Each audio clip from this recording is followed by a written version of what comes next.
So, hello everybody. The day has finally arrived. It's been about a month since the latest Kendrick Lamar album has come out, and I've been listening to it and kind of just like doing some studying of the lyrics and the music because I really wanted to be prepared when I finally talked about this album. I don't think there's anyone who compares as far as the global anticipation of an artist. He might be at the top. I would say he probably is at the top, especially since it's been so long since his last release. And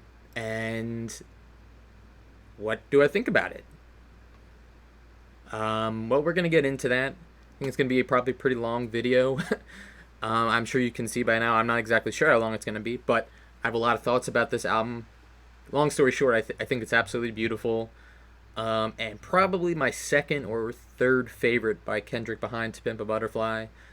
Um, this is an album that's incredibly personal, incredibly thoughtful, and emotional. But I'm going to get into that in a little bit. And for those of you who don't know Kendrick Lamar, which, I mean, it's kind of hard at this point to not know him in some capacity, but he's kind of been one of the biggest rappers since his release in around 2010, 2011. He's released a couple records with a lot of attention.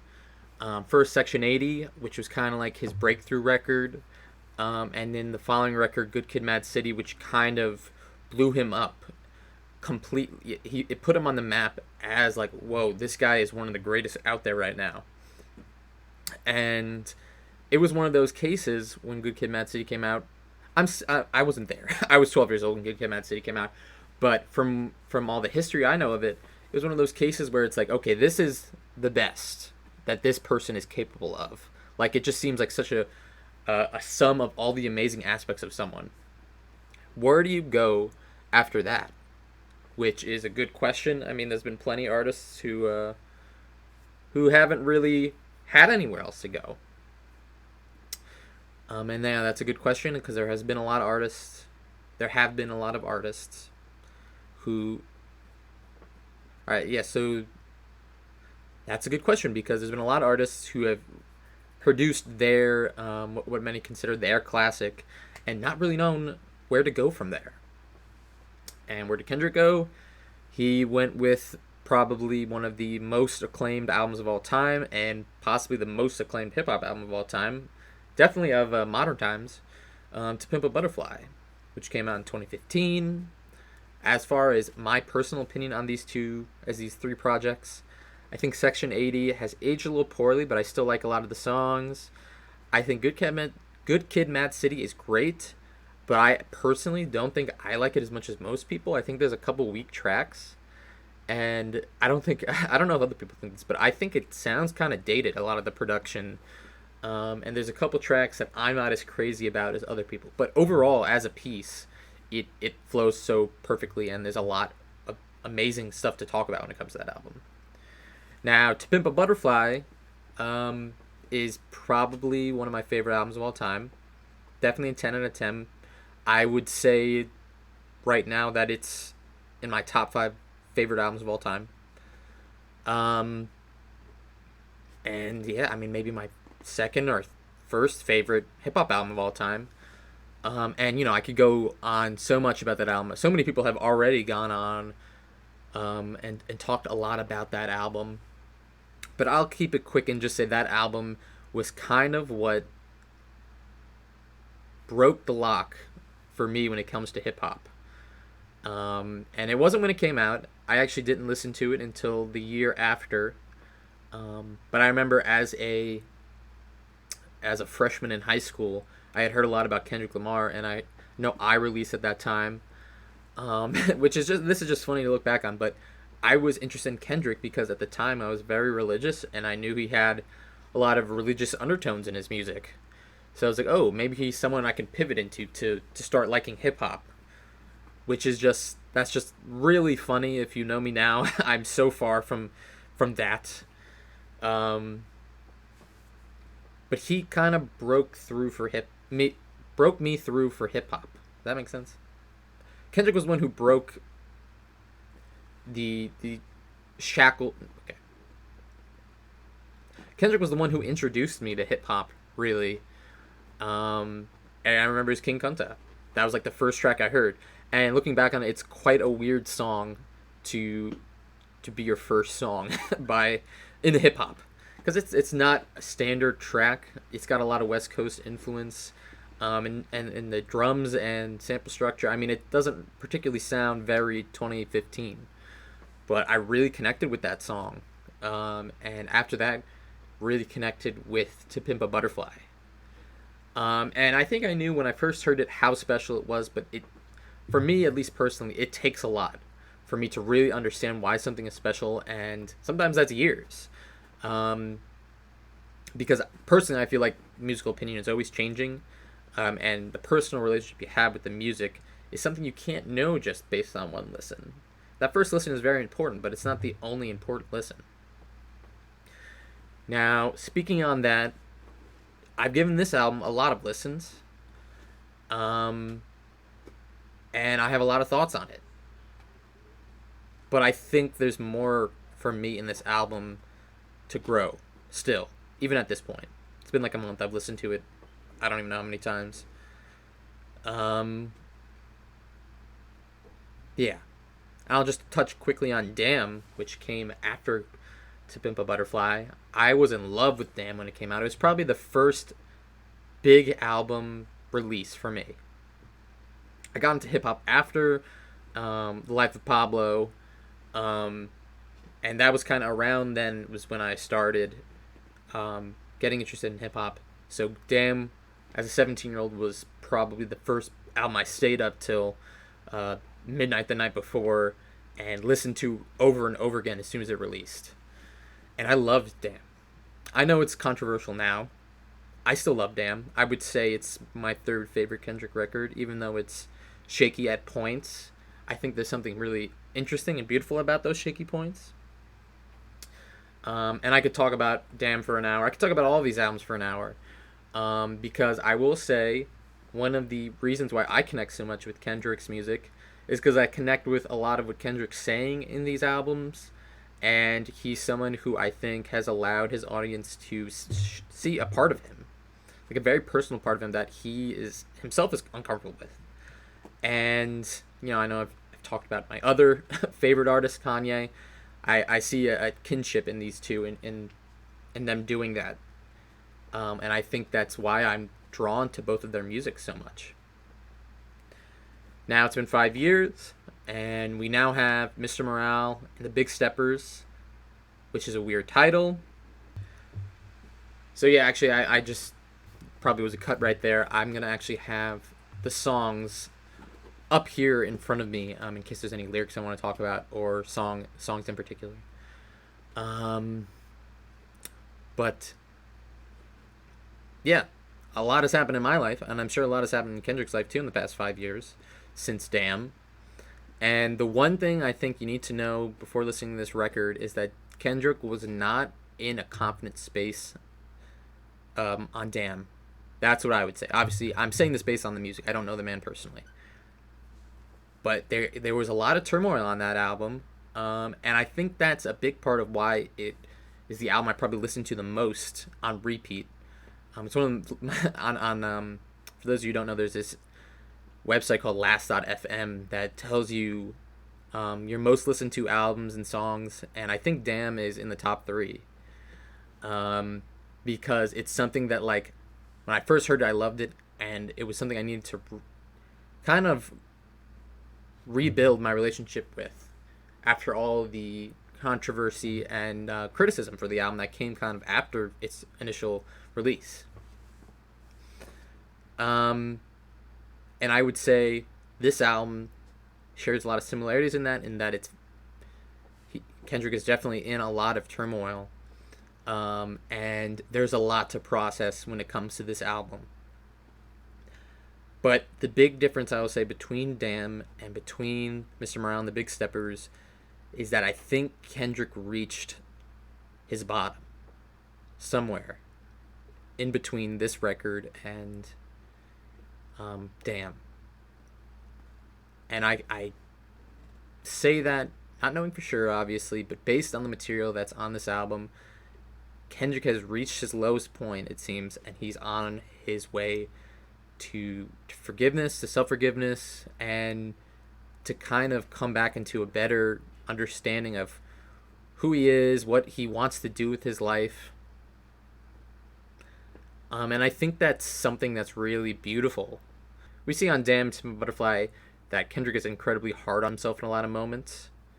And as someone who's also been incredibly hard on myself in a lot of moments, just because you're hard on yourself doesn't mean that there aren't things that you're doing wrong.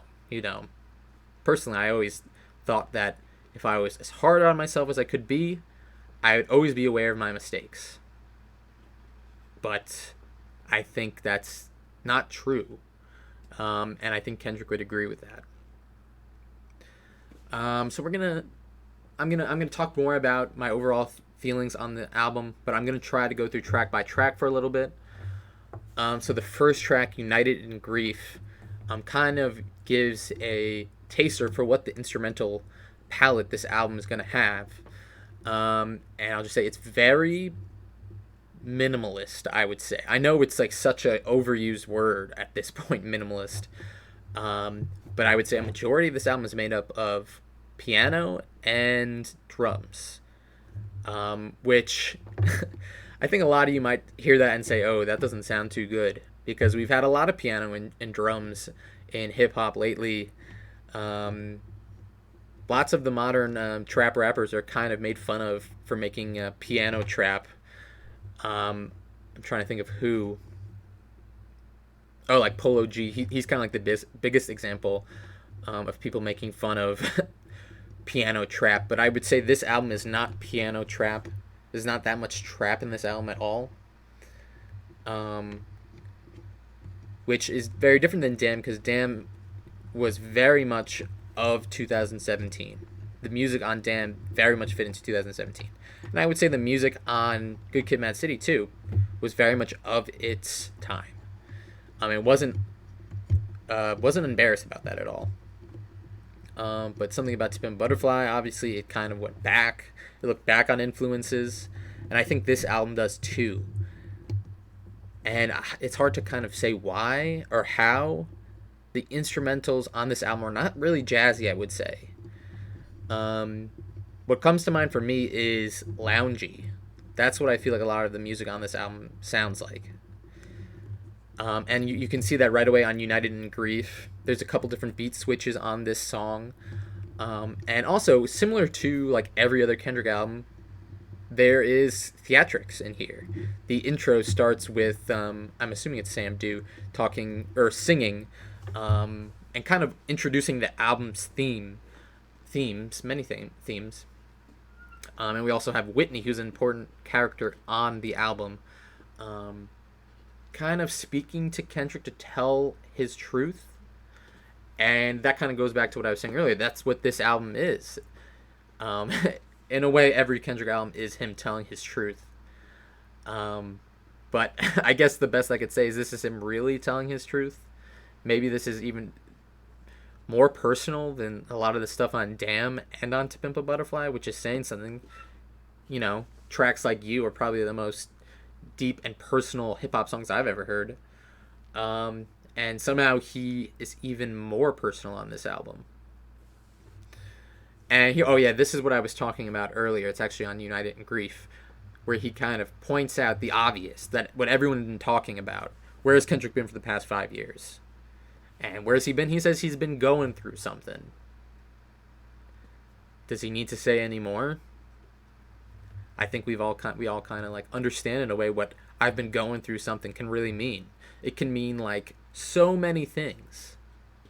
But what does Kendrick want to say to explain himself? I was going through something. And that's kind of all you need to know, as the album is going to explain it in greater detail. So, as I said earlier, this song kind of opens up with the piano and Kendrick rapping on a very quick beat. Sorry. So yeah, and then the song opens up with the piano and Kendrick rapping really quickly. So I would say this track, all the verses and everything, really great track. And it kind of introduces a lot of the themes that we've been talking about, that are going to be analyzed on this album. Talking about Kendrick personally when it comes to his opinions on cancel culture, everything that we've kind of been wondering what he had to say in the past 5 years. He's talking about COVID in a way. He's talking about capitalism, and he's talking about how money has kind of played a role in his life in the past 5 years. And I think the biggest takeaway from this first track, I'm not sure where he says it, but Kendrick says, "I've been going through therapy." Like, he talks about how he's in therapy now. Which, it's like, yeah, based on what the whole world has heard in the past 10 years or whatever, I think that's good for you. And I would say that's kind of what makes me think, based on this album, Kendrick's kind of reached himself out of the darkest place in his life and is now ready to start anew. You'll see there's a lot of different themes that bring up those thoughts.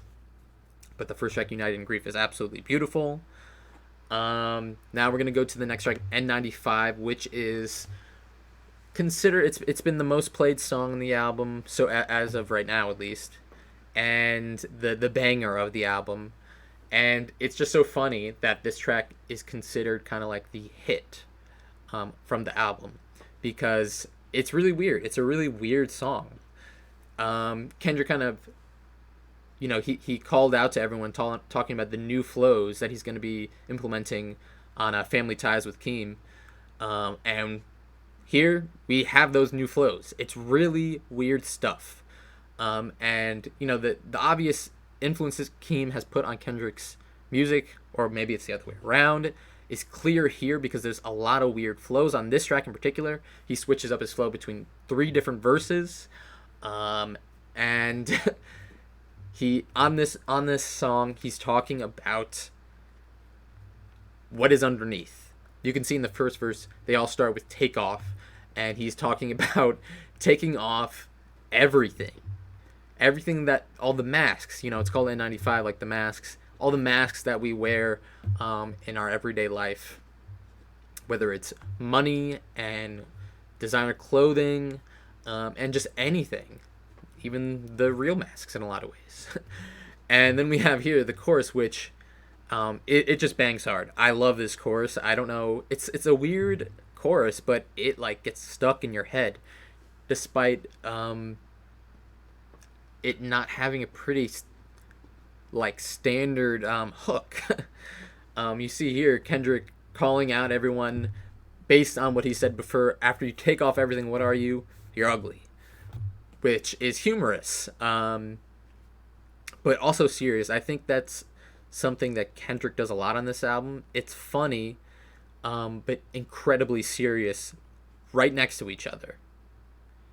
Now, I know I'm going to mention this a lot, but that's something Kanye is pretty well known for, especially on like Yeezus and stuff like that, where he's talking about like, I'm thinking about a track like "I'm In It," where he's at the lowest point in his life, and then he makes the Swag Healy joke. Like, it just purposefully makes the audience recoil. Just like, how do you have such a perfect thing and then you mess it up with that? I feel like this is kind of a similar bait, where Kendrick is just kind of like making some obnoxious sounds and humming and making groans rather than actually singing or rapping. And I'm sure a lot of people found this chorus to be irritating, but I think it's really cool. I really like the hook on this. This is definitely one of the tracks I've been going back to the most, just because it's really catchy. But still, I would not say it's one I'd put on at a party with like non-big hip hop fans, because it is pretty weird. Now and then we have the bridge, which is sung, and the third verse where Kendrick goes super fast, which is really cool. This track is definitely like a show off of that exact line on Family Ties, where he says, "New flow's coming. They're here, and they're fantastic." So I really like N95, but one thing I'd also like to mention is this is where the themes of cancel culture really kind of take center stage. on N95 and also on Worldwide Steppers. And, you know, cancel culture is probably one of the biggest topics. And if you told me before that Kendrick's going to talk about cancel culture, I would be nervous. I'd be very nervous. Because honestly, I'm sick of talking about cancel culture. It's been overdone. Um, and it doesn't really seem like anyone really has anything new to say about it or really cares about like the personal side of it, what makes it kind of like problematic.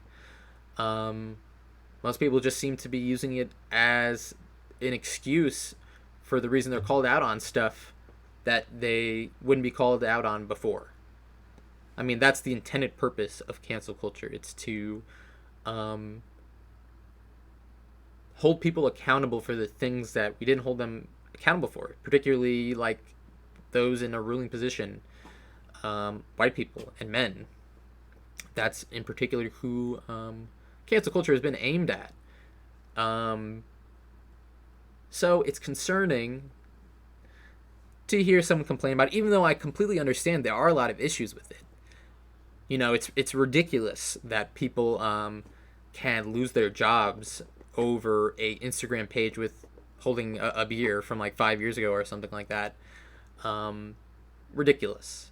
It's definitely been taken somewhere that it shouldn't be. But I was definitely very hesitant at first to hear Kendrick talking about cancel culture. But I'm going to talk a little bit later on my understanding of Kendrick's view on cancel culture. Now, this track, Worldwide Steppers, is where we first are introduced to a pivotal character on this album, Kodak Black. And I think I will talk more about Kodak Black's position on this album later on, through the songs that he has full verses on. But this track, Worldwide Steppers, is definitely one of my favorites. I love the instrumental. It has a lot. It's very tense, I would say, and it kind of immediately goes back to those themes we were talking about on the last track, talking about cancel culture and where Kendrick is right now. This track kind of brings up some of the other themes we're going to talk about later, as in the theme of sex addiction, Kendrick's role as a father, which we haven't heard anything about, because he's had 2 kids since Damn. So there's a lot when it comes to that Kendrick's trying to process. We again hear about Whitney, who I believe is, I don't know what their relationship status is now.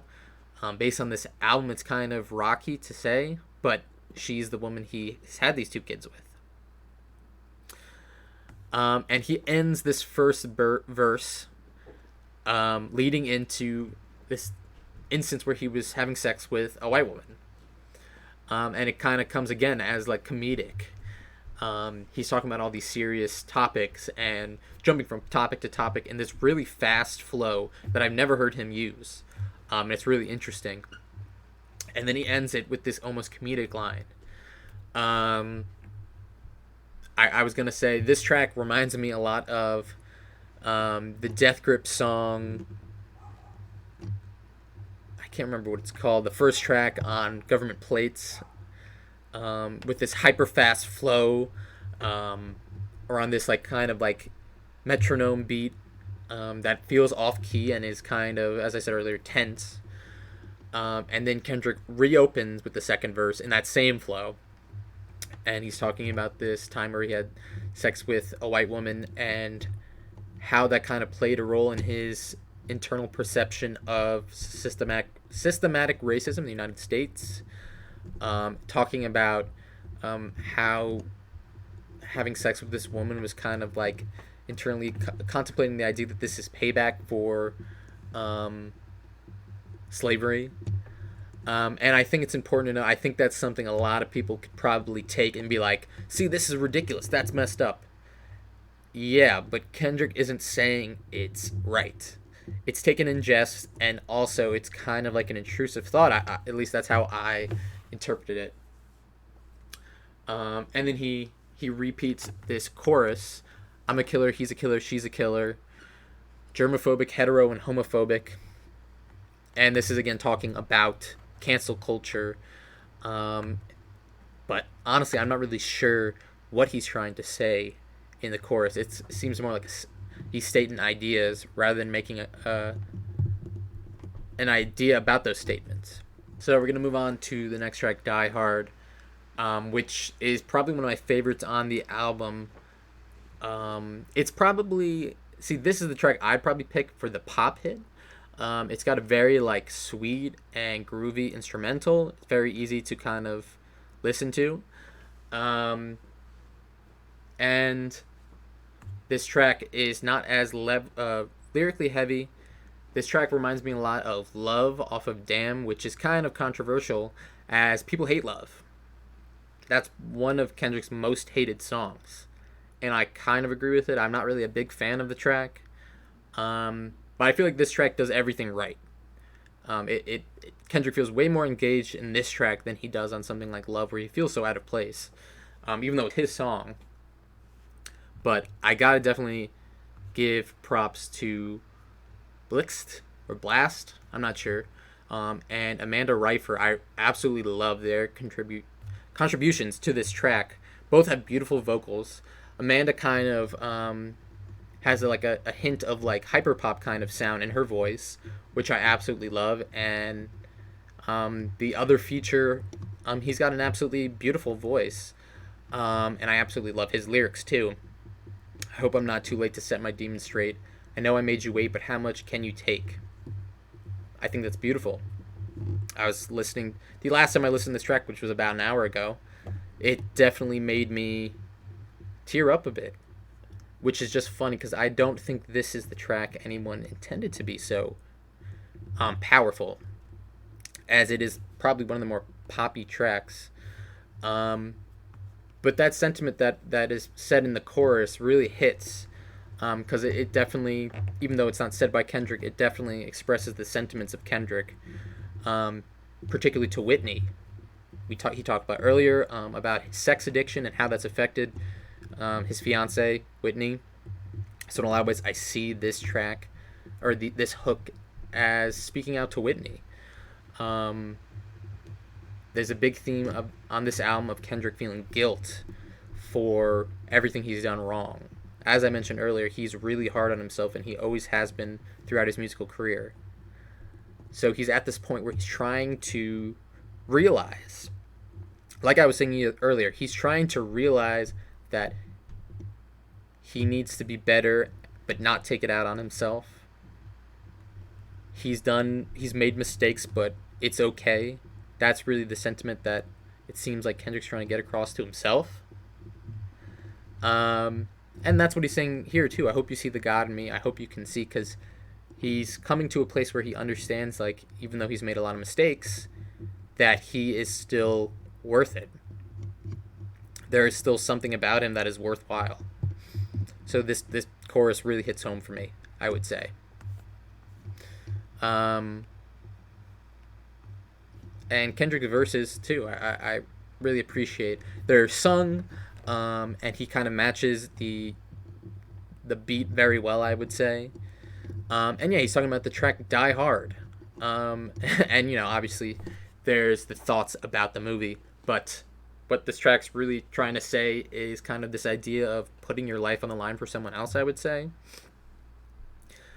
Here we got right at the end of the second verse. "I'll still risk it all for a stranger. If I told you who I am, would you use it against me? Right or wrong, no stone, just love to send me." This sentiment kind of reminds me a lot of "Damn." Kind of a big theme on "Damn" was, are you really praying for me? It's kind of like Kendrick doubting his relationship with his audience, which he put so much faith in. And that's one of the most interesting things about "Damn" is Kendrick's development of kind of an unhealthy development of attachment to all the praise he gets. It's definitely hard to be considered one of the greatest artists of all time and wonder why you still hate yourself in a lot of ways. How do you handle that? And I think that's what a lot of what "Damn" was about, and this right here is a touch back on that. It's kind of like we're talking about kind of what he's been through, what Kendrick has been through, and he's saying kind of here, even though he's learned self-love and he's learned that he's more important than the the parasocial relationships he's formed with his audience, he still knows, and he's still saying here that he would risk it all for people because he cares about people. And I don't know, maybe some might think that's an obvious thing to say, but as someone who's gone through a similar journey where you feel like you have to either choose, you have to choose yourself or you have to choose others. You can't have both. Kendrick is saying he's choosing himself, but he still will risk it all for the people who he doesn't even know. A stranger could be his fans. They really are strangers to him, despite them being so significant in his life. And yeah, I think there's a lot to Die Hard to really like. This track is another one I've gone back to a lot. So we're going to go to the next track, Father Time, which is another absolutely beautiful track. Kendrick comes in really hard on this.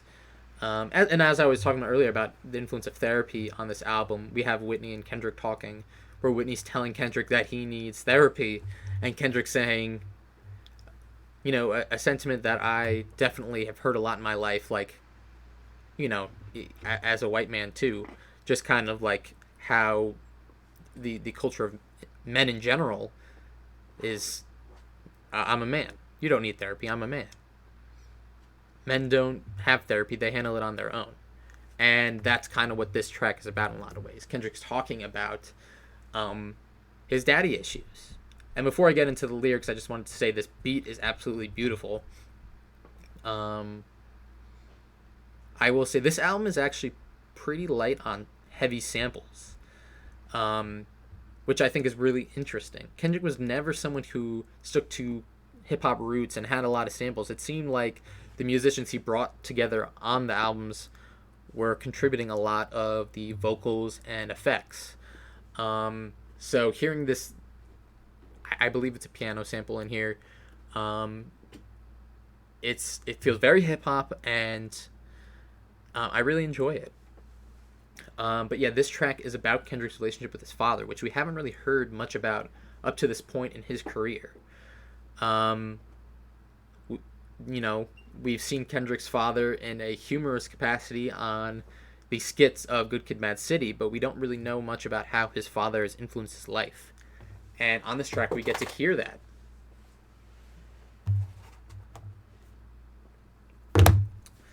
And on this track, we get to hear that. We get to hear what Kendrick's been thinking in regards to his relationship with his father. And yeah, this track is kind of talking about the relationship he's had with his father as a black man and as a man in general, talking about how his dad was often very stern and focused, I would say. Didn't let emotions get to him. He talks about on here about how his father reacted to his grandmother, to Kendrick's grandmother dying, and how he told Kendrick that there is no time for crying. There's no time for stopping. Oh, and of course Sampha, who we haven't seen in years now, since like the late 2010s. Sampha has an absolutely beautiful voice, and he owns his chorus. And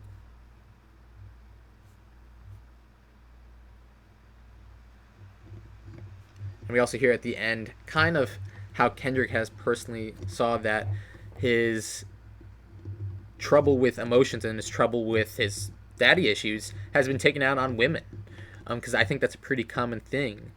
That men have to a lot of men have to be helped through by the women in their lives to make up for the lack of emotion they might have had connecting with their fathers. And I think that's what Kendrick is saying on this track. Reminds me a lot of Kanye's Wouldn't Leave, where he's talking to all of the women with guys who are just constantly making mistakes. And I think Kendrick's doing a similar thing.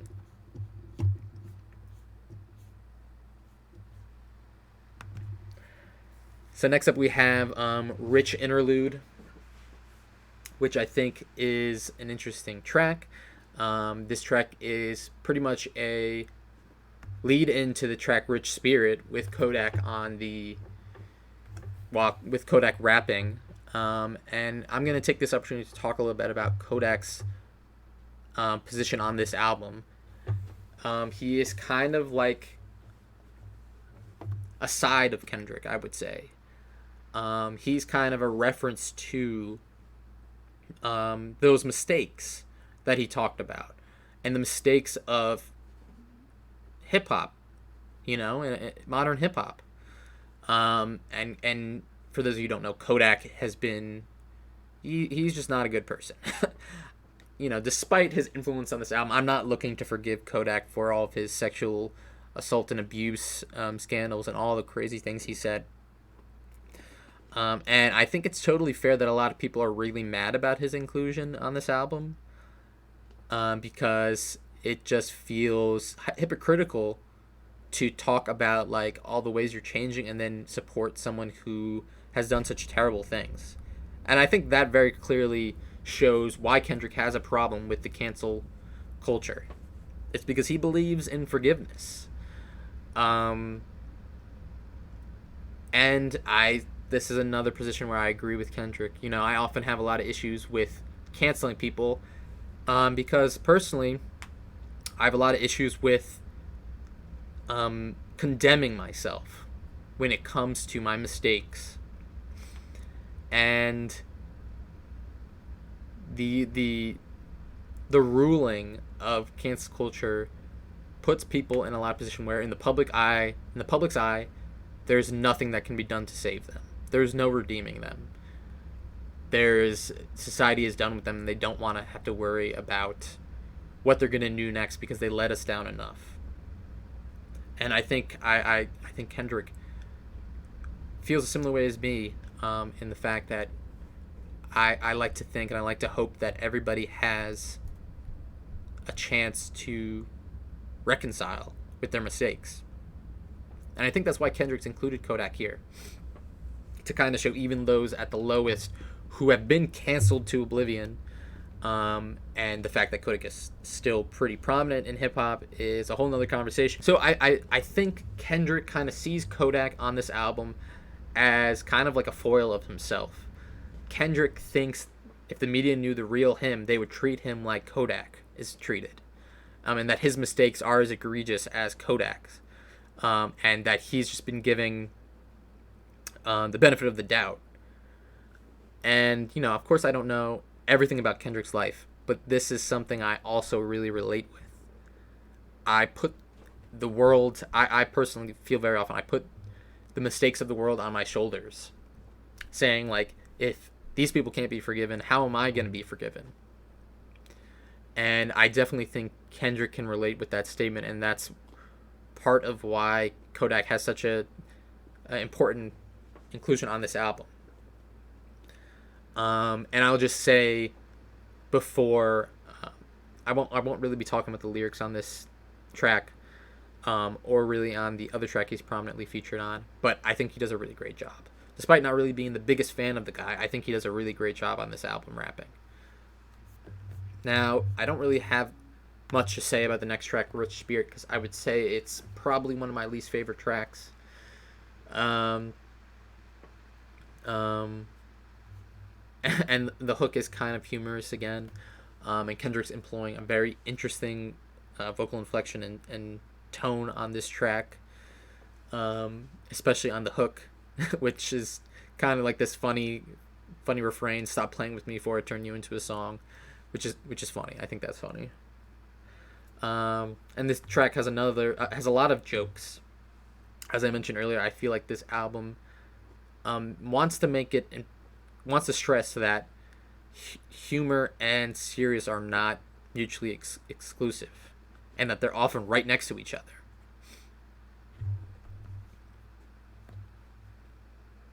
And on verse 3, he employs another, probably one of the weirdest flows on this album, where he's kind of like mumbling, not mumble rapping. He's just literally like employing this really weird vocal inflection. He does that throughout this album, and I think a lot of people are probably like, "This is what? Why is he doing this? Why is he talking so weird? Why can't he just rap? You know, why can't every track be like Father Time where he's just rapping?" And I understand those sentiments, but I disagree with them. I really enjoy the influence of acts like Baby Keem and Playboi Carti, who've kind of developed rap as a sound-based genre rather than just a lyrical-based genre. Not to say anything bad about the lyrics in these sections, but what really matters in sections like the third verse here is the vocals, how they are weird and they're kind of pushing the boundaries of what hip-hop is supposed to sound like. And, you know, similar to Kanye, I hope someone's counting all the references I make to Kanye, but there is a reason why Kendrick and Kanye are still the most anticipated artists of our time. It's because they are never stopping developing.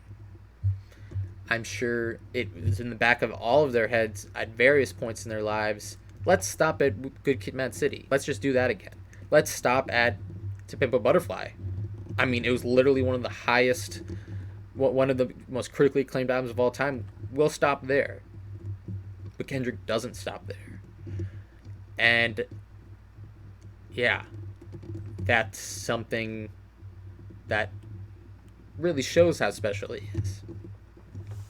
Now, I'm not going to talk about the specific lyrics of We Cry Together, the next track, but I will say I understand people who think this track is kind of corny. It's a set.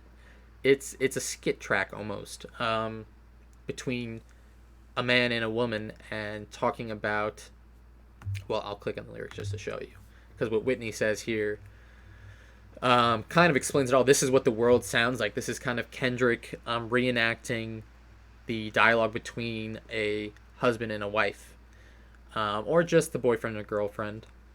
And the reason why I don't think this track is corny, you know, as something Joyner Lucas would do, is because I think it has a connection to the album. There's a reason why this is a part of the album. If it was just a standalone track, honestly, I might find it a lot cornier. But I really like the way it fits into the album because it's supposed to be a foil of Kendrick and Whitney's relationship, giving like a clue into what the worst of the relationship might look like. They're not saying this all exactly happened, but I'm sure the sentiments of this track, the fighting that leads to sex, is something that kind of Kendrick feels personally, and that's why he included this on this album. The other important thing I want to say about this track is the inclusions. Whitney's character Taylor, Taylor Page, who's the rapper, who does a great job. Has when talking about Harvey Weinstein and R.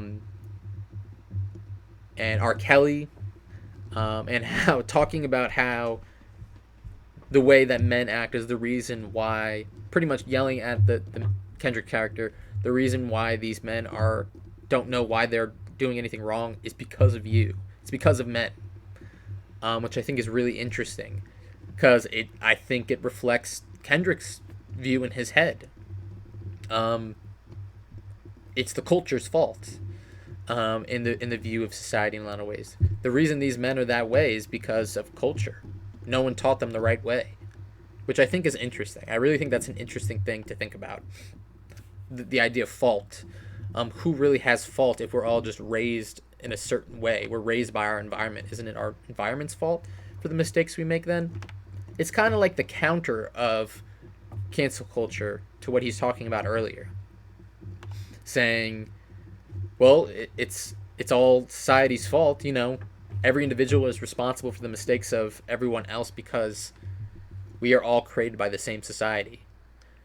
And I think that's intended to be dramatic, but it's still interesting. I really like the fact that Kendrick isn't making a clear statement based on this track. If it was something like some of the Joyner Lucas stuff, you know, it's not very interesting. I can watch theater, like a fifth grade play that shows two characters interacting.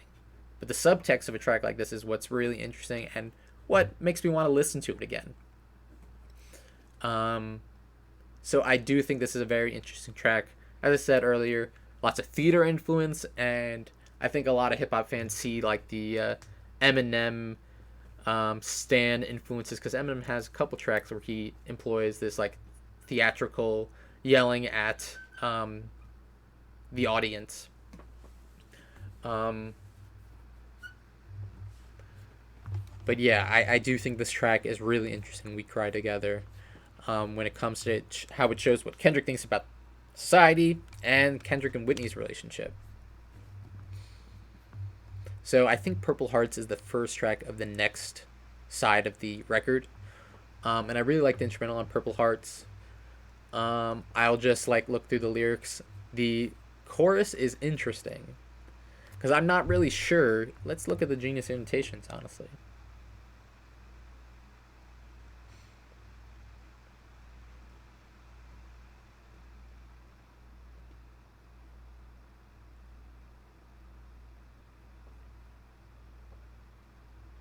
Yeah. I mean, the annotation here is interesting. I don't know if I necessarily agree 100%.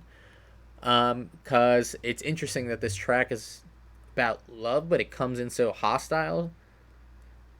Shut the F up when you hear love talking. That's not something you would say if you were genuinely trying to express love to someone. So I think it's interesting that Kendrick decides to portray that in such a way. And going off of that, it seems odd some of the lines that Summer Walker has on this track. Um, this line here, um, ain't love here. It's kind of a very negative view of love and almost a silly view too. We're going back to that humor. I don't think anyone can say this line with like a straight face um, at like group therapy or couples therapy. If you bring that line out, I don't think that's gonna be something reasonable or that is taken seriously. Um, so I don't know. I don't know how to feel honestly about Kendrick and Summer's lyrics here. It seems much more nihilistic than Kendrick usually is. It's kind of like the opposite in a lot of ways of We Cry Together, or We Cry Together. So blatantly wrong and disgusting almost that it's making you think about the darkest parts of society. This track is framed. It's called Purple Hearts, and it's about love. It's framed as it's supposed to be the opposite of We Cry Together, talking about how important love is. This back and forth between these two tracks reminds me a lot of Damn, which did a similar thing where every two tracks were paired together when it comes to their themes. But to go down to Ghostface Killa's verse, he comes in, and for whatever reason, it feels like a heavenly influence. He talks about Jesus on this track, and for those of you who don't know, Ghostface Killah, one of the greatest of all time, obviously. And it feels different hearing from him "Shut the F up" when you hear love talking, because it feels like that's just genuinely probably how he would express that to someone. So I see Ghostface as kind of like the who's telling Kendrick this. He's kind of the main influence telling Kendrick "Shut the F up" when you hear love talking. Kind of coming in and telling Kendrick like, just let love win and stop thinking so much almost. And I think he does a great job of kind of reinforcing the almost the ridiculousness that comes from Kendrick and from Summer Walker. And the religious influence on Ghostface is verse is not just there, because I think in a lot of ways the "Shut the F up when you hear love talking" it's a part of Kendrick's relationship with God, and kind of the negative aspects of Kendrick's relationship with God, where it should just like, when we're looking at kind of like the male or the male centered reason why Kendrick avoided therapy for so long. I feel like this track kind of comes with the Christian perspective of why he avoided therapy for so long. Why do you need therapy, secular therapy, when you have God. He's supposed to take all the pain away. And maybe, I don't know. Maybe that's not what's going on in this track. I doubt Ghostface thinks that's what he's doing on this track. But I don't know. Maybe I'm just reaching for nothing. But I feel like Ghostface is used here in a very similar way as Kodak, where he's used as a voice for one of these ideas that's in Kendrick's head that he doesn't necessarily identify with. He just wants to put it out there. And thinking that, Ghostface is also kind of controversial as someone who has been continuously using slurs, homophobic slurs, despite, that we don't think that's okay anymore. So, I think Kendrick. So I'm gonna stop talking about the track Purple Hearts for a little bit, but when it comes to Kendrick's relationship with these different voices giving different opinions in his own, I think he kind of laid the groundwork for that on Damn, where he had the voice recording about the Black Israelites from his cousin. I remember that got so much. Well, considering how prominent that part was on the album, it got less attention than I'd expect, but there's a lot of controversy about that part. And Kendrick's explanation for why he included that, despite, the anti-Semitic influences in a lot of these groups and the controversy around the Black Israelites, what Kendrick is saying is that he's like, this is just a perspective. I remember reading that's what he said. He's like, this is just a perspective on life.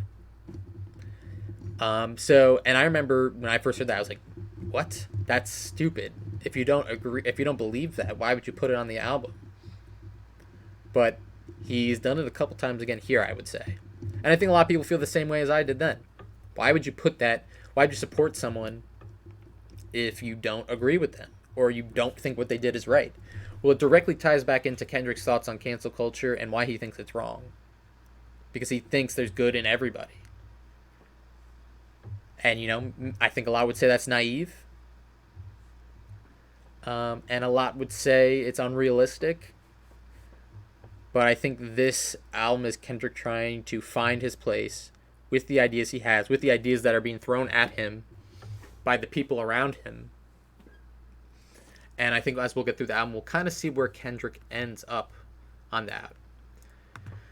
Now, the track Count Me Out is... it says right here, Count Me Out is the first track on the second disc, which I think makes more sense. So when it comes to track Count Me Out, I honestly am not sure what the lyrics are about. I was reading the Genius annotation talking about how it seems to be about someone that Kendrick is no longer in contact with, and I think that's something without knowing maybe we can't really understand.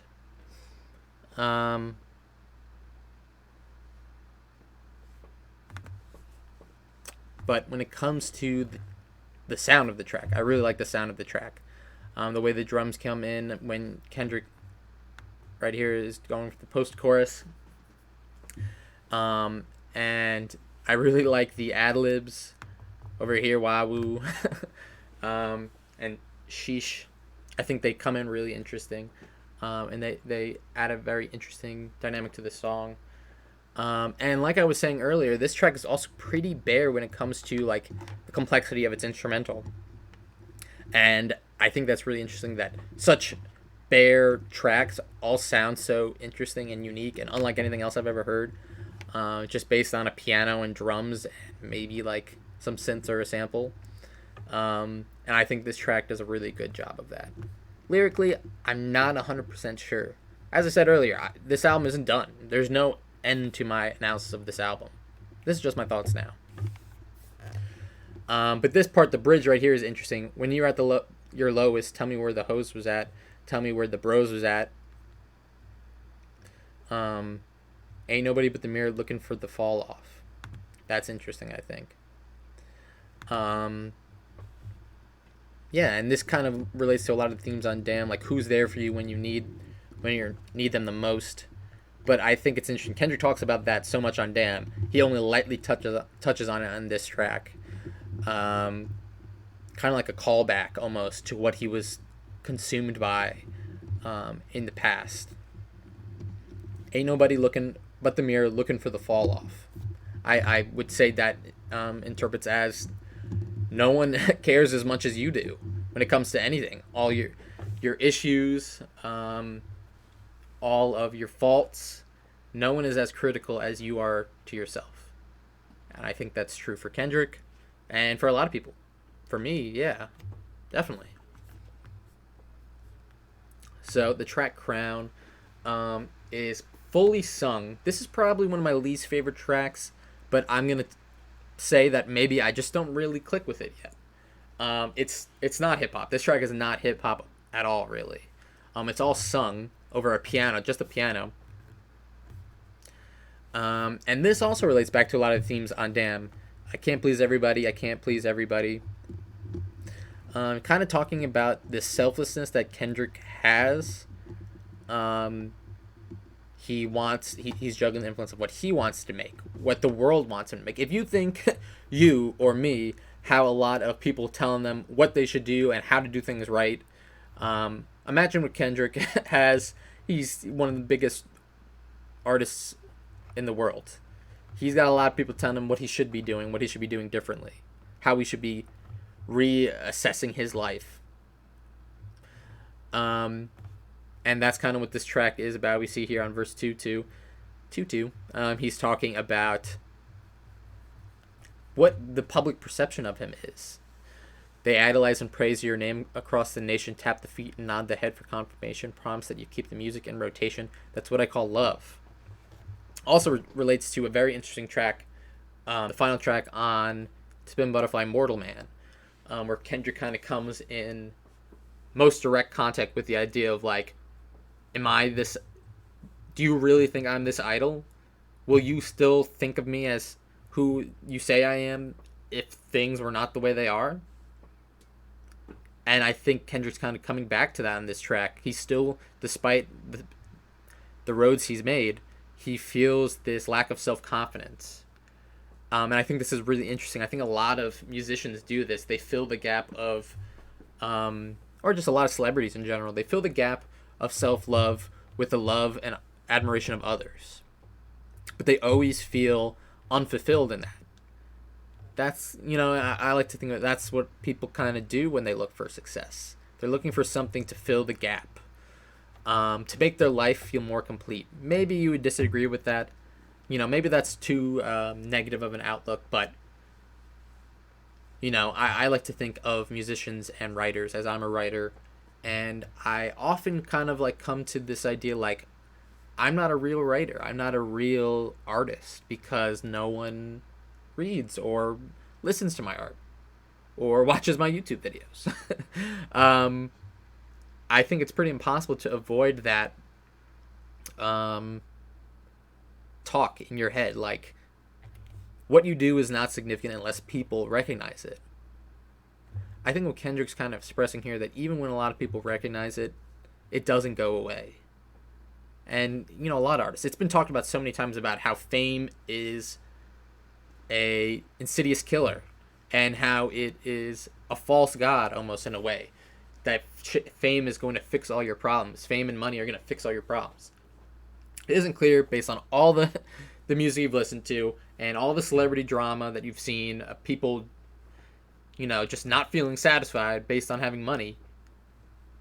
Money doesn't fix everything.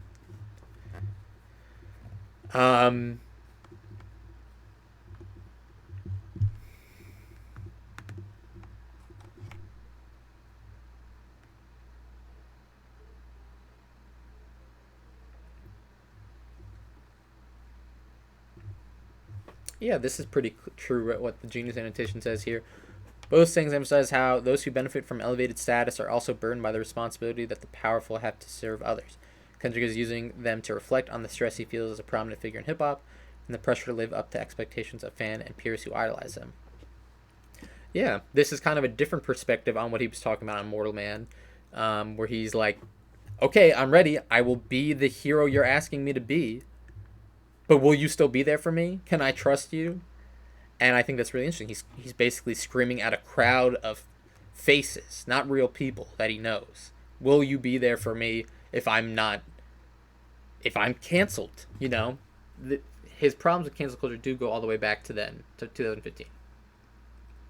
will you be able to forgive me? Or will you throw me to the side like all these other people? Because what Kendrick is expressing is that he doesn't have the confidence to bounce back from that. He isn't as self-assured to bounce back from that, which is heartbreaking in a way, to hear that Kendrick has, despite all of the talent and confidence Kendrick displays on all of his music, that doesn't fix anything. I think that's another thing that Kendrick wants to get across.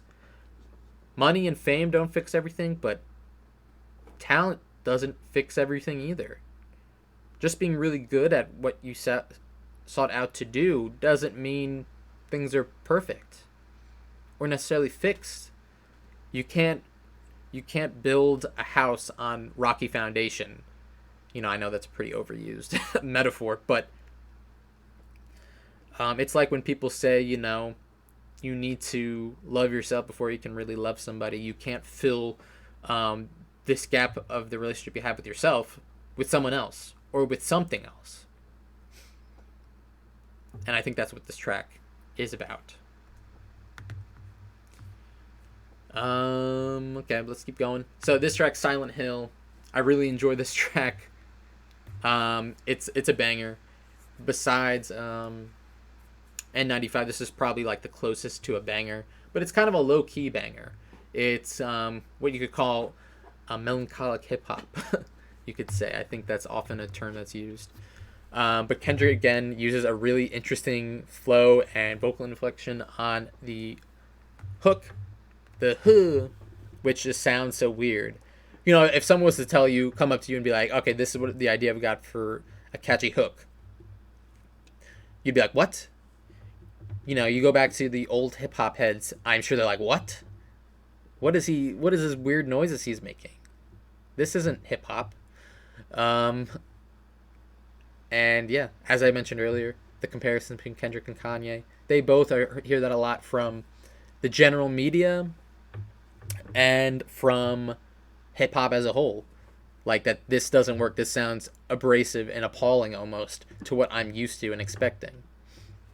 And I'm not exempt. I'm far from exempt of thinking that. But where I'm at now, I'm at a position where I really like the stuff that goes a little bit weird and tries to do something that is weird. The biggest example for me, I always remember this, is Future on The King is Dead, with his super high-pitched voice. I remember when that came out, everyone thought it was so stupid, and like made fun of it and said it was just like, wow, what an L from Future, which is hilarious now, because that's Playboi Carti, that's Baby Keem, that's like what's that guy named AR495? I can't remember what the guy's name who does the weird voice. It's everywhere, that idea of like, and I'm just like the Drain Gang and so many different artists kind of implementing this weird voice, almost alien and robotic voice that's different. We're pushing it farther and further. There is more to go down this road, and I think Kendrick fully understands it, and that's why he uses these weird vocal inflections and weird flows on this album. And yeah, I you'll catch me singing this hook to myself all the time.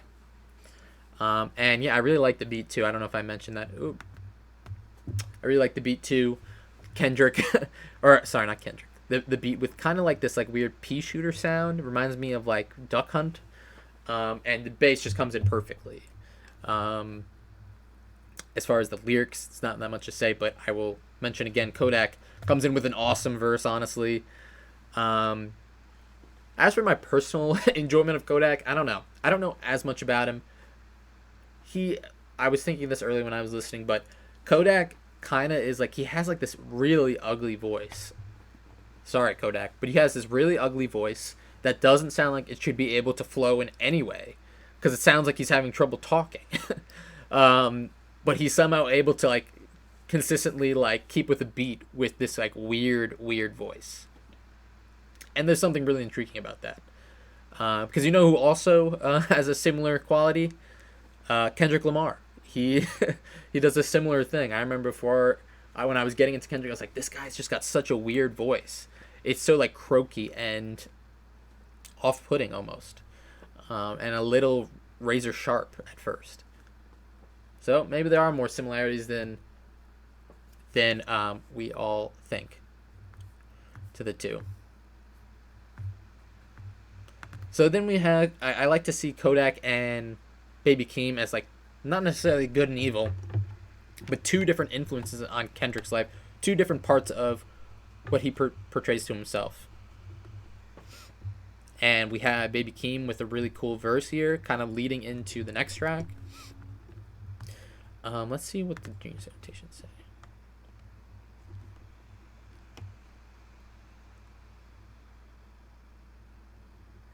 Yeah. Okay. Well, I mean, basically, this track, this interlude from Baby Keem shows because Baby Keem has been kind of one of the biggest influences on Kendrick lately. The two of them have been working together on a lot of music, as shown on Baby Keem's album and on this album. They've been inspiring each other. And Kendrick I didn't really mention it earlier, but Kendrick was talking about his relationship with Keem and how Keem has all the success and how that's reflected on his family as a whole. And we're going to see Keem kind of used in this next track, Savior, in a similar way to how like Ghostface and Kodak were used. So the track Savior opens up with this pretty memorable intro that I think I keep seeing people like make memes of. Kendrick made you think about it, but he is not your savior. Cole made you feel empowered, but he is not your savior, and so on. And this is really interesting because thinking back to Mortal Man, this is kind of contradicting that, and it shows Kendrick's growth due to therapy. Maybe that's something that he's kind of been able to understand thanks to therapy. That he is not people's savior, even if they tell him he is. He is not the reason. When people say, because people say that all the time, and I can't imagine what that must feel like to hear from people, you saved my life. Your music kept me from killing myself. I don't even know what I would think about that. Are you happy? Probably. It makes you feel important, but there's a shame in that too. Because you're feeling some sort of pride and enjoyment from someone's pain and suffering.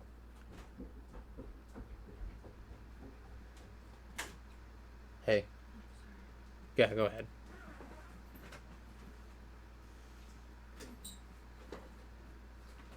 I'm doing a video.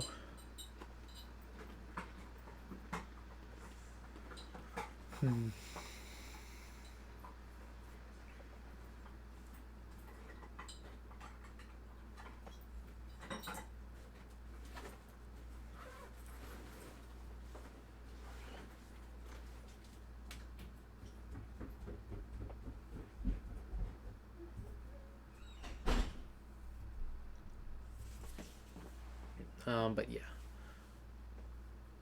So yeah, that shows Kendrick has kind of separated from that idea, and he now realizes he is not your savior. And that's not just for you; that's for him too. And we can go back to the hook where Keem comes in. Are you happy for me? Really, are you happy for me? And I think in a lot of ways you could see this as a couple things. Keem kind of represents in a lot of ways a younger Kendrick, you could say. So maybe you could say that Keem's lyrics here reflect a younger state of Kendrick, where he is so obsessed with if people are being genuine, the idea of authenticity. Let's see what the Genius annotations say. Yeah, no, I agree. And I do think having Keem say these lyrics is interesting because it's Kendrick's words, I would say, not Keem's words. And Keem is kind of voicing that to us, to the audience, and to Kendrick. Yeah, so, on verse 2, you hear Kendrick kind of talk about COVID. And it's very interesting. He talks about it in a similar way to how he talked about the Black Israelites. He doesn't say his opinion on it, but he says that it's something he's been thinking about a lot, almost. Like, he just presents it. talking about COVID and how someone he knew had COVID or was all against, said COVID wasn't real. And then when he got COVID, he begged for the vaccine to help him. And then talking about Kyrie, who's kind of like known for his outspoken belief on medicine and modern vaccinations and stuff. And yeah, I think that's interesting.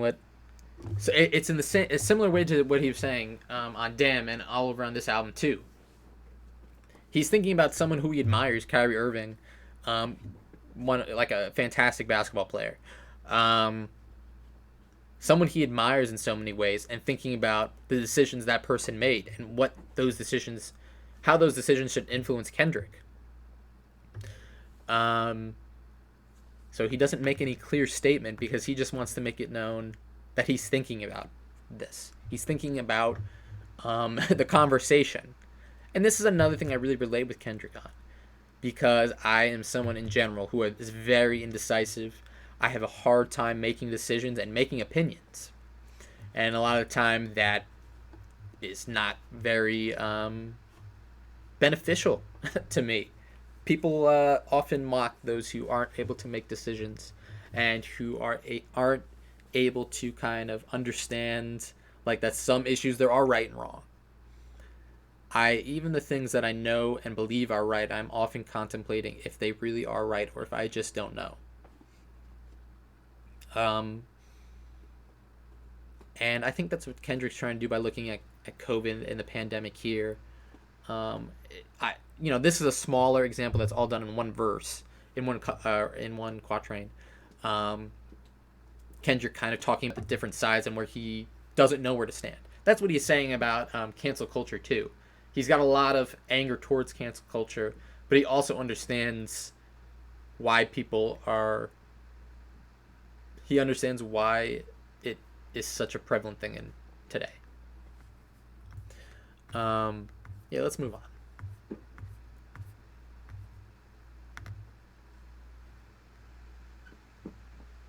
So this has been one of the most talked about tracks, and Auntie Diaries. And I think this track in a lot of ways is what realizes a lot of the themes that have been bouncing back and puts them together. This track, for those of you who may not know, if you haven't listened to the album and you're watching this, I really don't, I don't know why, but you should listen to it. Kendrick is talking about his relationship with his trans aunt. Oh no, I'm sorry, his trans aunt, but actually, he says different things. Demetrius is Marianne, yes. So his aunt who transitioned to a man, and Kendrick's relationship with how trans people have been treated in his life, and kind of like how he was so confused about why people didn't love his aunt anymore, why his family had such issues with him. Yes, just trying to make sure I don't dead name or anything, but this is another track. This track really gives another example of all these themes I've been talking about, where Kendrick is so unsure of himself, but he always leans into the idea of passion and love. That's what Kendrick is focused on, always. And on this track, he talks about the lack of love that many felt for his uncle because of his transition. And talking about that hatred, and you get the impression from all of these lyrics that Kendrick loves his uncle. He doesn't care. But it's not clear, I would say. I don't know. The biggest controversy is the use of homophobic slurs in this track. This is why this track has been talked about so much. And it kind of is the same conversation as Kodak. There's a purpose. There's a purpose to why he uses the F word, and there's a purpose to why he has Kodak on here. But does that make up for what he's doing? Giving money and supporting someone who's a sexual abuser? or using a word that causes people a lot of hurt and pain, and he's kind of being told by that community to not use that word. It's not black and white. It's not. And I think that's probably why Kendrick decided to have Kodak on here and to use the slur. I don't think it's my decision or anyone's decision to say what is right and what is wrong, but what I will say is I think it's purposeful. Maybe that makes it worse. Maybe it makes it worse that I think Kendrick knew he shouldn't use the words and decided to use them anyway because he thinks the point will not get across if he doesn't. And that comes through the most clear on the third verse, where he talks about the use of the F word in comparison to the use of the N word by the girl who came on stage with him when it was a couple years now, but everyone was talking about it. She came out, this white woman who came on stage and was using the N word while rapping Mad City, and how there was all this controversy because Kendrick told her to stop saying that word. And he's kind of thinking about that to himself. He knows that's wrong, but he's used this word and is using it right now. How come that doesn't line up comparably? And the thing is, I don't think, just like I was saying earlier, I don't think Kendrick makes a decision. When he ends this third verse where he says, to truly understand love, switch position, we can say it together, but only if you let a white girl say. Kendrick is not saying everyone should use what? One, the word should be used for all, and everyone shouldn't use the words. He's not making a decision, which I think is really interesting. Kendrick is saying here, see, I was taught words was nothing more than a sound if they was pronounced without any intentions. The very second you challenged the stuff I was kicking remind me about a show I did out in the city. And he's talking about the time with the fan. Kendrick's biggest focus, what he cares about the most, is showing those he cares about, which is everybody. I think he wants to make it clear he cares about everybody. That he's doing what he can, but it's not always clear. And I kind of agree with this. I understand Kendrick's opinion. And I think what Kendrick is trying to say here is that he is looking at it from his perspective. Well, what does he think as a black man about the use of the N-word? Well, his natural idea is, oh, that's wrong. But he doesn't see the connection.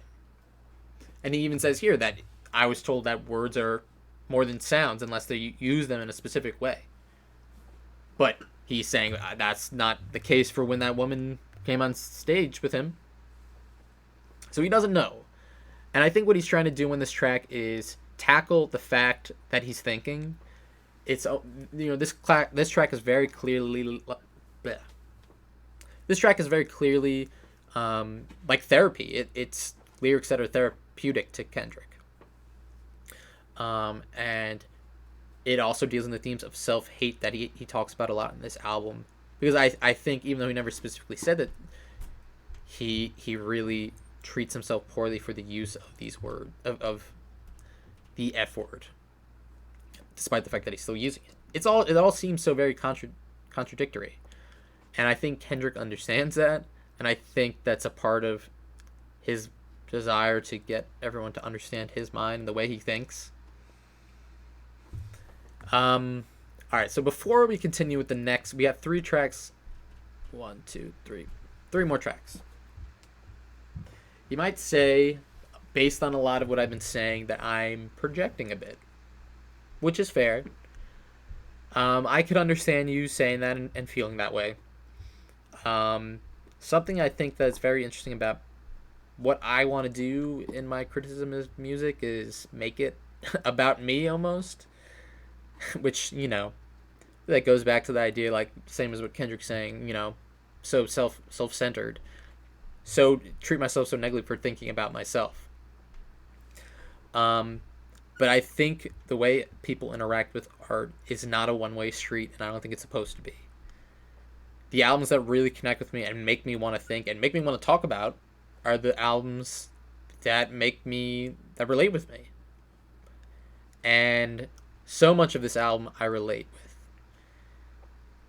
Kendrick feels in the middle on so much, and he feels bad about being in the middle, which I often feel. I've often gotten to fights with people because I am a chronic devil's advocate, you know. And I understand the frustration that can come with having to listen to someone throw hypotheticals at you. Um, but it's how my brain works in a lot of ways. I don't want to be. Maybe, it could all just be I don't want to be wrong. That's a very simple way to say it. But I don't want to leave someone unconsidered or leave a side unconsidered because I'm trying to figure out what is right. And I think that's what Kendrick's doing too. Um, so to hear someone on this album talk about how conflicted he is and looking at all these different ideas that are going through his head and how he doesn't really have an answer, but he's being more thoughtful. I think that's beautiful because that's kind of a way I have kind of adapted as a person too. Um, since Kendrick released Damn and since the current day, me and Kendrick have both been through some really rough times. You could say the worst of times. One thing I definitely want to point out that relates back to what I was saying about We Cry Together, and this idea of like, whose fault is it? Really, is it society's fault? Can people be held accountable for their decisions? Kendrick again brings this up here when he's talking about R. Kelly. Because R. Kelly, like many abusers, was abused himself. It's a pretty common thing that this cycle of abuse continues through abuse victims. And I think that's a part of why Kendrick almost is not taking a stance of hatred. He doesn't want to take a stance of hatred anywhere because he is trying to be as thoughtful as he can to consider like that everyone's position and everyone's decisions were not completely theirs to be at fault for. Again, goes back to what I was saying earlier about Kendrick, his main connection with his faith being that he thinks that everyone deserves forgiveness. Don't have that much to say about this track besides that. But I do think this part he's coming at the end, talking about Tyler Perry and what you know about Black trauma, is really powerful stuff. Just kind of him lashing out in anger at a point, talking about like R. Kelly and Oprah and a lot of Black figures and how they're kind of set up in a lot of ways by the lives they were given to fail. And yeah, he's talking about like this is an instance of him talking about like, who are you to judge what these people have been through? He's talking about Tyler Perry and even someone who is just condemned to all hell. I'm not saying that they should or shouldn't be, but that's the position R. Kelly has taken in society. And I'm just trying to say, I don't think Kendrick or I are trying to say that anything he did is okay. I think just what is being said is that there's more to the story. It's not just, there's no black and white. He says that take off the black and white in N95 too. That life is not black and white. Even at its most perceived evil, it's not black and white. So we have the last two tracks. Just want to say on this track, it's so cool. Beth Gibbons is here from Portishead. Love Portishead. And she hasn't, I don't even know the last time she was seen in music. But this track is very quiet, instrumentally simple. Like I said, it's the piano, just the piano. And Kendrick, I don't know how to describe his tone on this track, but it's really sad. I could hear it as him describing the story to his therapist almost. Trying to hold back tears as he says it. And you know what? That's exactly what I'm saying. He opens up, I'm sensitive. I feel everything. I feel everybody. That really is Kendrick trying to get across his feelings in general. This is how he feels. This is why, in a lot of ways, it causes him a lot of suffering that he's sensitive and feels everything. It's half about the destruction, or I don't want to use that word. How his relationship with Whitney has kind of developed in a negative direction. I don't know. I don't know what to say about that. I don't want to make a judgment. I'm not a member of their relationship. As well as Kendrick's relationship with sexual abuse and addiction. He talks about on this track about his mom was always very aware, like always asking him, were you ever abused or anything like that? Because she was looking out for him. She didn't want him to feel like he couldn't talk if he did. Because as we see later in the track, she was put in that same position. Another prominent part of this track is Sober. Talking about not just the idea of being sober from alcohol or drugs, but just kind of clear-headed, I would say. And the relation with drugs, Kendrick a couple times is asked if he has an addiction. Is it alcohol? Is it drugs? Or weed or hard drugs? And he says no, and he says it truthfully. But he's then asked at a point, is there an addiction in his life? And he says no, but he knows he's lying because he's talking about his sex addiction, which is, I think, something that isn't talked about much as far as an addiction.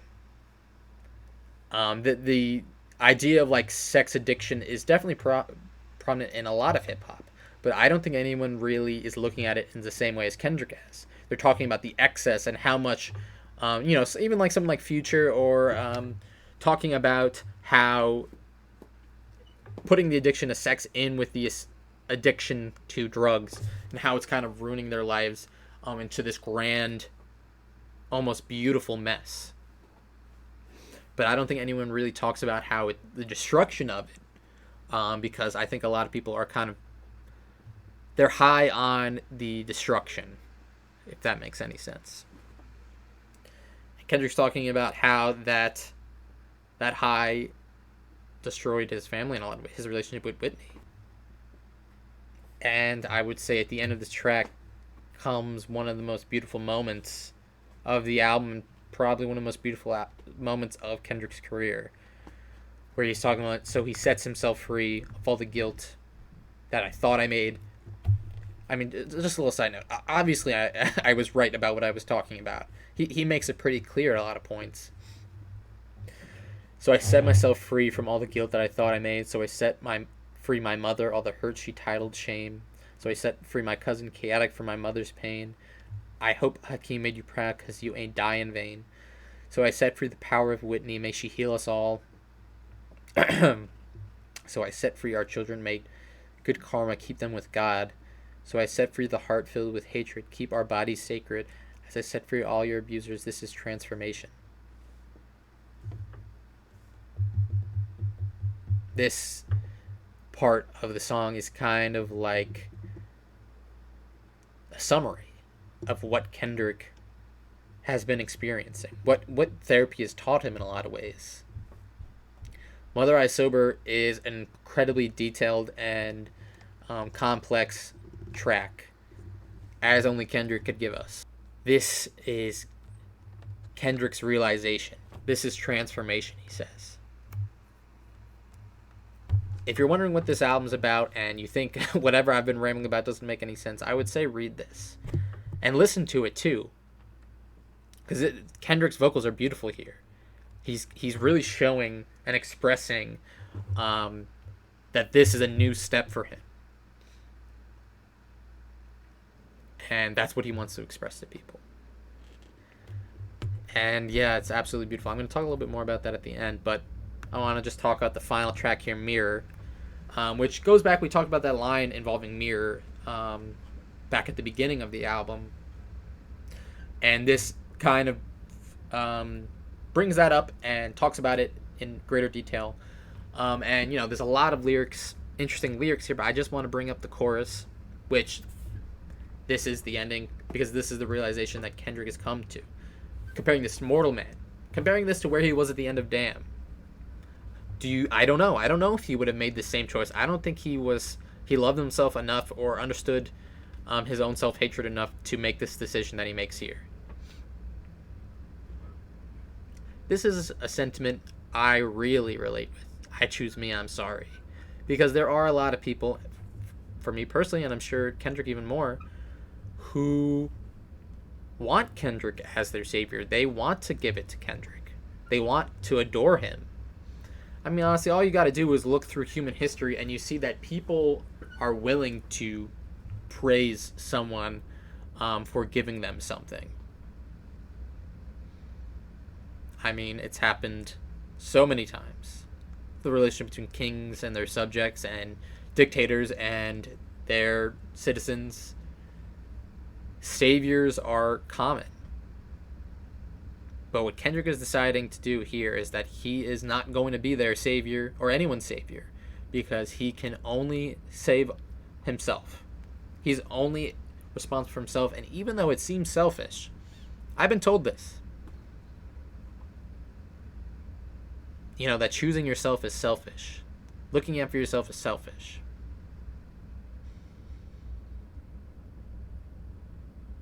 But it's not. It's not selfish. For anyone out there listening to this, it's not selfish to choose yourself. You can only help others if you help yourself first, and I think that's what Kendrick is coming to the conclusion of in this in this final track. Yeah, so we've gone through all the tracks, and to just kind of close my thoughts on this album, I think there is something really special about each track. Looking at it from an instrumental perspective, I think it's really interesting and unique, despite its minimalism. And from a lyrical perspective, it's the next step in Kendrick's journey to make himself a better person. And does that sound that interesting? I don't know. Maybe not to you. Maybe you just want to hear some good music. I love to hear good music. But I think what really connects with me and really sticks with me when it comes to music is the self-expression. When something comes through that truly makes me feel. Donda was my favorite album last year. With all of its quirks and flaws, it made me feel something because it made me think of myself. Maybe that's selfish. But I would say that I choose me, and I'm sorry. Same as Kendrick. Thank you all for watching.